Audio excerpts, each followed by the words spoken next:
and open our embassy. ইসরায়েলিরা বিশ্বের কোথাও নিরাপদ নয়, এমনকি আমেরিকার মাটিতেও না।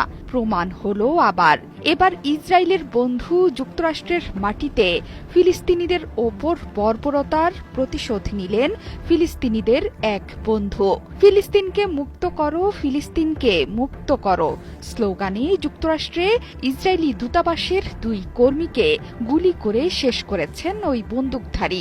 স্থানীয় সময় বুধবার ওয়াশিংটন ডিসির ক্যাপিটাল জিউইশ জাদুঘরের বাইরে এই ঘটনা ঘটেছে। মার্কিন কর্তৃপক্ষের বরাত দিয়ে এই তথ্য জানিয়েছে ব্রিটিশ গণমাধ্যম বিবিসি এবং কাতার ভিত্তিক সংবাদ মাধ্যম Al Jazeera.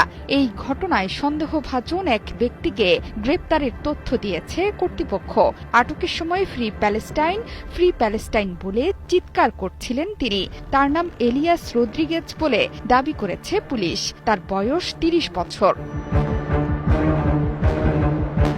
Walton BLDC fan, খরচ বাঁচে 65% পর্যন্ত। ওয়ালটন বিএলডিসি ফ্যান ছড়ায় স্বস্তির সবুজ হাওয়া।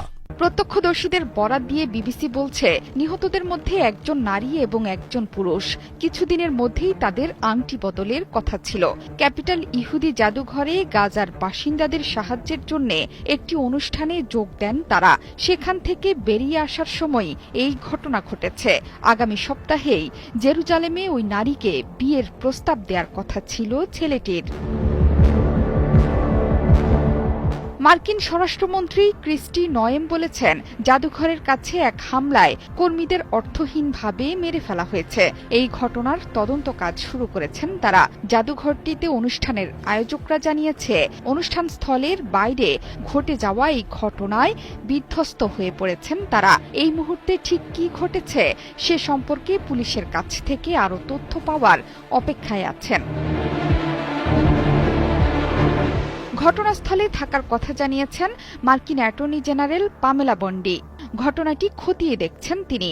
ওয়াশিংটনের উত্তর পশ্চিমাঞ্চলের ঘটনাস্থল এড়িয়ে চলার আহ্বান জানিয়েছে পুলিশ। তবে এখন পর্যন্ত হামলার উদ্দেশ্য বা হামলাকারীর পরিচয় সম্পর্কে বিস্তারিত কিছু জানানো হয়নি। এই আক্রমণকে অত্যন্ত দুঃখজনক উল্লেখ করে বিষয়টিকে ইহুদি বিদ্বেষের বহিঃপ্রকাশ হিসেবে মন্তব্য করেছেন মার্কিন president Donald Trump. Today we follow through on this recognition. এই ঘটনার পর বিবৃতি দিয়েছে ইসরায়েলি দূতাবাসের মুখপাত্র। সামাজিক যোগাযোগ মাধ্যম এক্সে দেয়া বিবৃতিতে তিনি জানান, আইন প্রয়োগকারী কর্তৃপক্ষের ওপর তাদের আস্থা আছে যে যুক্তরাষ্ট্রে থাকা ইসরায়েলের প্রতিনিধি এবং সাধারণ ইসরায়েলিদের রক্ষা করবে তারা।